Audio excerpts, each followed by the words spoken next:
Just before we get started with this video, you've probably seen recently on this channel that there are a couple of new people hosting it along with me. This is a sort of transitional period as I am slowly and sadly leaving VisualPolitik to pursue other projects. As many of you know, I have other channels and I do other things, and you know, a career is a fluid thing, and despite what conspiracies you might read in the comments, etc., I'm not getting fired. There's no animosity. This is a very happy departure from everyone here at VisualPolitik. I'm just moving on to other things. I'm excited to have worked on this project with everyone involved, and I really think you guys will love Josh and Grant, who are taking over the hosting duties from me. And with that said, let's crack on.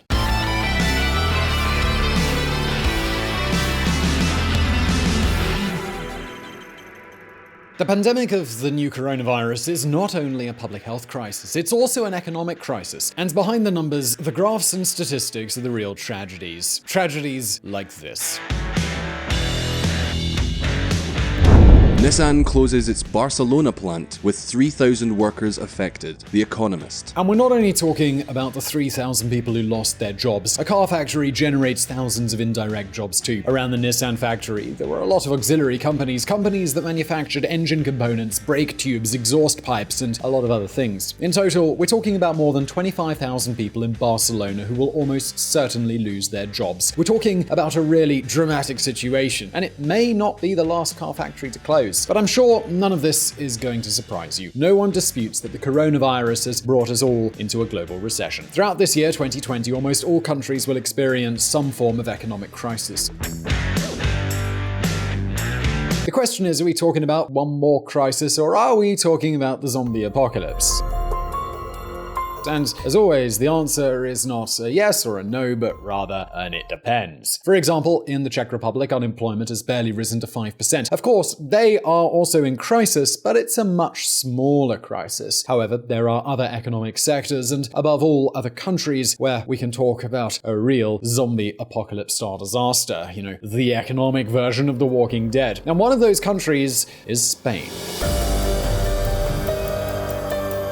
Brussels expects GDP to fall by 9.4% and unemployment to rise to 18.9% in Spain in 2020. Expansion. Exactly. Everything points to Spain and Italy being the countries most damaged by this crisis. On one hand, they are two of the countries most affected by the health crisis. At the time of making this video, Spain has the highest mortality rate in the world, surpassed only by Belgium. And this is due to a series of catastrophic misfortunes that we explained in another video.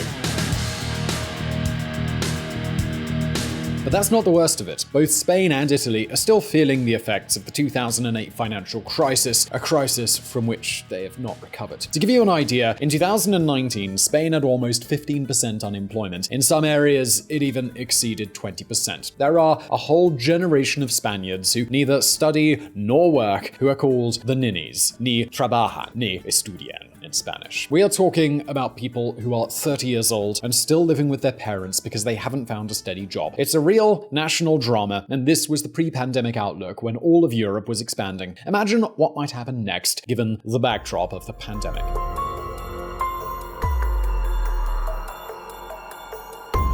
And I know what a lot of you are going to be thinking, but why is there a crisis? I mean, okay, for months the economy has been stalled. For months, almost all companies have stopped production, but when we get back to work, everything should go back to normal, right? Well, yes, in many cases that's what's going to happen. As an example, Google stocks have already recovered on the stock exchange. However, this doesn't mean Google doesn't have problems, but it does show us that there are sectors that can recover. Now imagine a neighborhood bar, Casa Manolo. They sell traditional Spanish cuisine and beer at €2 a serving. Casa Manolo has two workers, Manolo and a cook named Carmen. This bar generates a profit of about €4,000 per month, just enough for Manolo to make ends meet and pay Carmen's salary. If it's profit, Carmen's salary would have been taken out, so it's not really profit. But 2 months without income can result in closure. That means Manolo sells the bar and Carmen has no work. Well, there are thousands of cases like this in Spain and everywhere else. But we're not just talking about bars. There are also large companies that were not prepared for quarantine, companies like this. Hertz says coronavirus decimated revenue, leading to bankruptcy. still, all of this is a global trend. So the question is, why is Spain having more problems than other countries? What are the hurdles that this country faces that Germany or the United States don't have? And more importantly, is there a chance of sidestepping those hurdles? Well, today we're going to answer these questions, but first, let us take a look back at the history.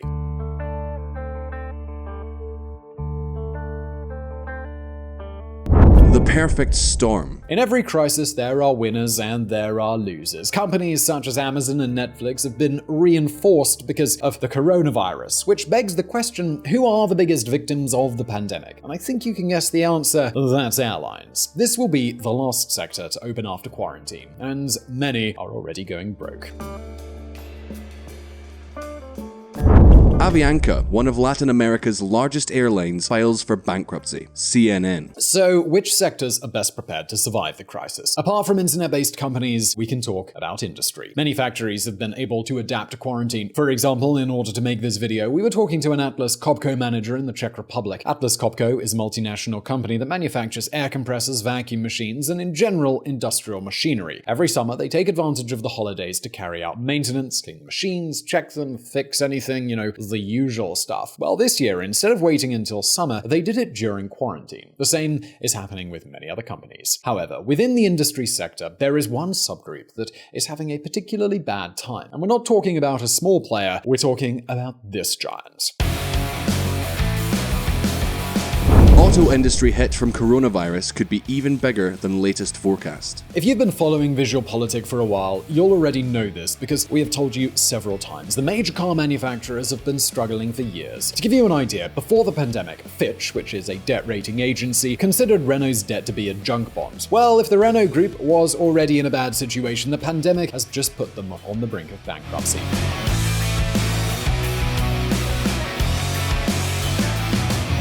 As an example, in 2018, Renault's shares were trading at about 98 euros each. By February 2020, that is before the crisis, they were already down to around 30 euros. A month later, they were around 15 euros. This is an upheaval that has forced the company to sit down and take drastic actions. So far, they've already said that they're going to fire 15,000 people around the world, and the first 3,000 have had the misfortune of being based in Barcelona. Nissan closes its Barcelona factory and its 3,000 employees are out of work during the coronavirus crisis. And the truth is, they're probably not going to be the only ones. Nissan has 2 other plants in Spain, one in Sevilla and one in Santander. Renault has 3 other plants, Valladolid, Palencia, and Seville. It may come as a surprise, but Spain is the second largest car producer in Europe, second only to Germany. Spain is one of the great leaders in the automotive industry, and that just happens to be one of the worst off sectors right now.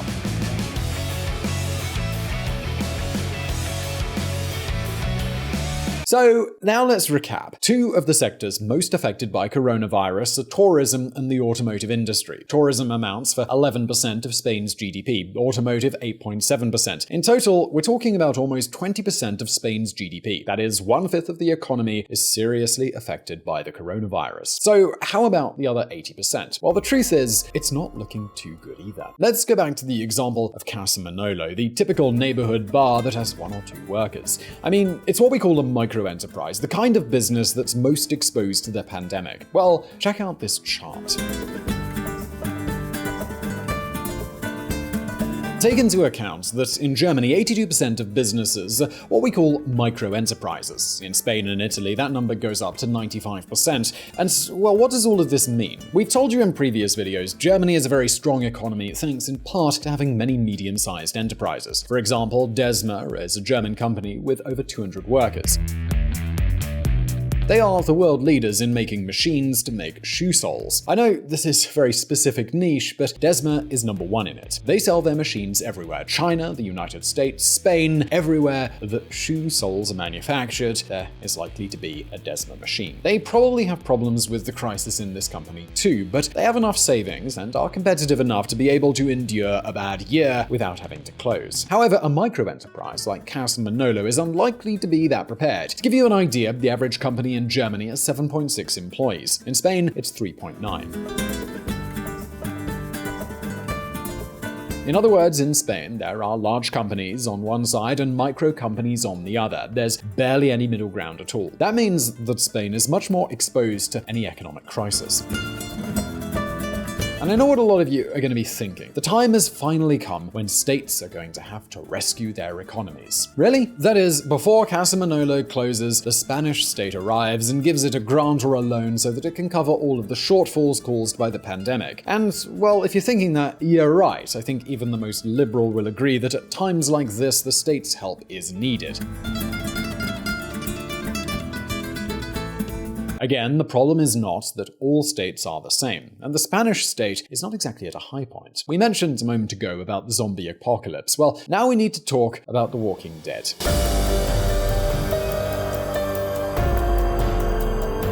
The Walking Dead. Whether they're left-wing or right-wing, every government in the world helps their businesses. In total, European countries have already spent more than 2 trillion euros to rescue their economies. And yes, we said trillion. That is a 2 followed by 12 zeros. Almost half of that 2 trillion euros are for Germany. For example, do you remember me saying about how many airlines are closing down? Well, Germany is already doing everything it can to avoid this, at least on its own territory. Germany reaches EU deal on 9.9 billion Lufthansa bailout. And yes, Germany has had to ask Europe for permission because European law prohibits governments from bailing out their own companies. This is a violation of free competition. However, we are talking about an extraordinary situation, and at a time like this, Brussels is allowing things that would have been totally illegal at any other time. But the question is, who pays for all of this? Does Germany have so much money that it is able to rescue all of its companies? And the truth is, well, no. Germany, like Spain, France, or Italy, will have to borrow that money. We're talking about debt bonds that are issued to the market. And you'll say, okay, well, where's the problem with that? Why can Germany go into debt and Spain cannot? Well, this is where another of Spain's great problems comes to light. German public debt is equivalent to less than 60% of its GDP. In Spain, that number is already above 95%, and in Italy, we're talking about more than 134%. Now imagine you're an investor. Well, actually a lot of you probably are. So ask yourself this question. Which debt bond would you buy first? The German, which can be paid back at any time, or the Spanish? Well, there you have it. All of this explains the following. Coronavirus. The president of the EU Commission, von der Leyen, calls a €750 billion recovery fund Europe's moment. We talked about this in another video a month ago. No one doubts that Europe has to help Spain and Italy. The question is, how's that help coming? The first debate centered around corona bonds. In short, the northern countries of the Eurozone wanted to lend money to the countries of the south on the condition of political supervision. The south wanted free, unconditional money. Now the debate is about whether Europe's aid has to be loans or subsidies. And finally, the European Commission has reached a middle ground. 500 billion euros in grants and public expenditure. 250 billion euros in very low interest loans. That money will come out of debt bonds that the European Union will bring to the international market. It's very likely that many of these bonds will end up being bought by the European Central Bank. And the real question is this going to be enough? Will simply sending money to Spain be enough to make the Spanish economy recover? Well, we're going to take a look right now at what will happen.